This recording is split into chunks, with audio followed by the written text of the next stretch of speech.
Welcome everyone. Myself Sonam Madgavkar, Assistant Professor, Government College of Arts, Science and Commerce, KPM Goa. Program Bachelor of Science, second year, Subject Botany, Semester 4, Course Code BOC 104, Course Title Plant Physiology. Title of the unit is Unit 9, Plant Response to Light and Temperature, Module Name Vernalization. Outline, Introduction, Vernalization, Devernalization, Vernalization and gibberellins, Practical application of vernalization. Learning outcomes. At the end of this module, the learner explains the process of vernalization, explains the process of devernalization, lists the application of vernalization. Coming to the introduction, now as we all know that some plants they flower only when they are subjected to a correct photo period. In many plants, apart from correct photo period, temperature is also an important factor which affects the initiation and development of reproductive organs in plants. In annuals, effect of photo period is primarily, whereas in biennials, vegetative growth takes place during the first year and only after a prolonged exposure to cold temperature of winter they will flower in the next season. Vernalization is the process by which flowering is promoted by prolonged exposure to the cold temperatures. Plants can be induced to flower by exposure to low temperatures. Vernalization prepares the plant for flowering. Due to vernalization, the vegetative period is cut short, resulting in early flowering. Without the cold treatment, plants that require vernalization show delayed flowering or remain vegetative. In many cases, these plants grow as rosettes with no elongation of the stem. Common in biennials and some perennial plants, vernalization requiring plants include winter annuals such as wheat and barley, most biennials such as carrot, beet, celery, and black henbane, as well as some perennials such as carnations. Coming to vernalization, so let us study the process of vernalization in detail. So the word vernalization comes from the Latin vernalis, which means offspring. So vernalization means to make spring-like. Vernalization is the promotion of flowering in response to prolonged low temperature. This response evolved in plants that adapted to regions where the winters are harsh and the growing season relatively short. These plants germinate in the autumn and are exposed to low temperature during winter. When the weather warms up, they flower and ensuring that seed development occurs under favorable conditions. Coming to the history of vernalization.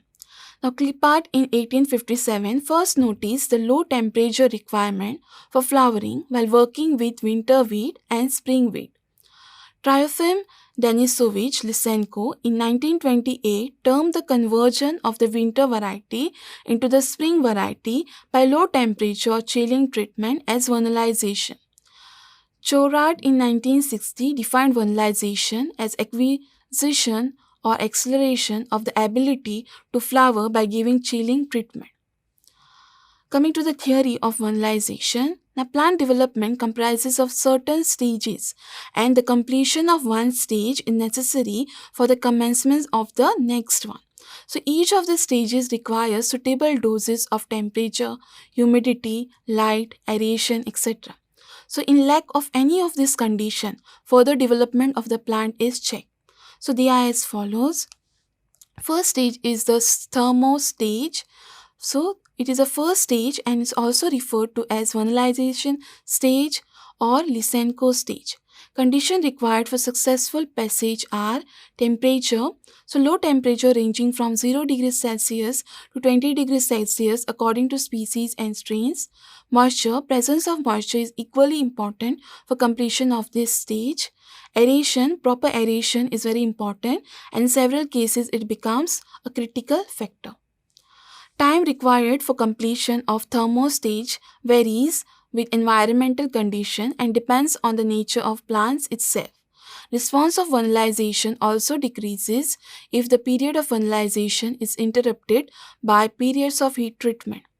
Lysenko stated that flower initials are laid down after this stage has been passed. Next stage is a photo stage. The plant passes through the next stage called photo stage. So there is a pronounced effect of the relative length of day and night on the production of flowers. So this phenomena is called as photoperiodism. Third stage, it is poorly known. It is necessary for the seed formation. It has some connection with the formation of sexual elements and is associated with gametogenesis. Photoperiod requirement for the commencement of this stage is a little shorter than required for the completion of photo stage. Now coming to the process of vernalization. Now vernalization is a process whereby flowering is promoted by cold treatment given to a fully hydrated seed or to an actively growing plant. Now seeds are allowed to germinate for some time, followed by giving a cold treatment of 0 degrees Celsius to 5 degrees Celsius. The period of cold treatment varies from a few days to many weeks from species to species. Seedlings are allowed to dry for some time and then sown. Should not be sown immediately after the cold treatment. Then drying period should not be a very long one, as with the increase in the drying period, the response of vernalization decreases and it may decrease till the seedlings are completely devernalized. So response to vernalization also decreases if the period of vernalization is interrupted by period of heat treatment.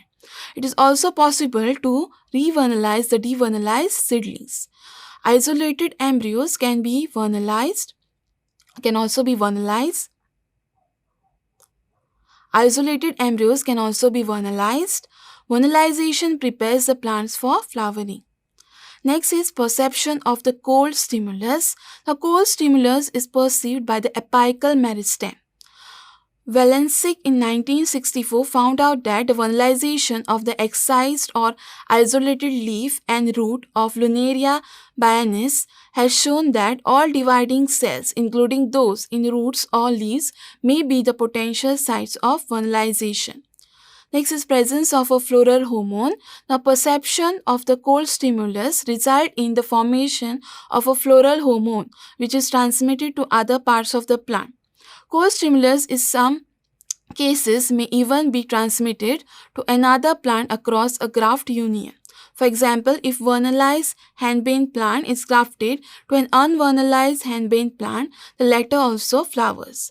The Melchers in 1939 named the floral hormone as vernalin. Now coming to the mechanism of vernalization, now two theories have been proposed to explain vernalization. The first theory is phasic development theory and the second one is hormonal theories. Coming to the first theory, that is phasic development theory. Now this theory was proposed by Lysenko in 1934. He stated that growth and development are two distinct phenomena. According to this theory, there is a series of phases in the development of an annual plant which must occur in some predetermined sequence. Commencement of one phase will take place only after the completion of the preceding phase. Each phase is stimulated by environmental factors such as temperature, light, aeration, etc. Two phases are involved in the development of a plant. First phase is thermophase, which depends on temperature, so vernalization accelerates thermophase. Next phase is photophase, depends on light, photoperiodism. So in winter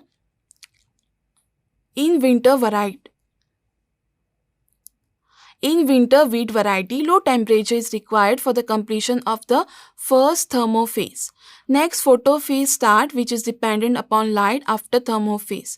Vernalization of the winter wheat accelerates the first thermophase so that there is an early swing from vegetative to the reproductive phase or flowering. Next theory is a hormonal theory. So it is proposed by Lang and Melcher in 1947. Proposed that chilling treatment induces the plant to produce a new floral hormone called vernalin. Hormone can be transferred to other parts of the plant, thereby promoting flowering. So according to this theory, there is a precursor A which is converted into a thermolabile compound B during cold treatment. Under normal condition, B changes into C, which ultimately causes flowering. But at higher temperatures, B is converted into D and flowering does not take place, which is also called as devernalization. Hormonal theory is systematically shown below. Coming to devernalization process, now the reversion of vernalization by high temperature treatment is called devernalization. Devernalization is carried out by treating the vernalized seeds or buds with high temperature.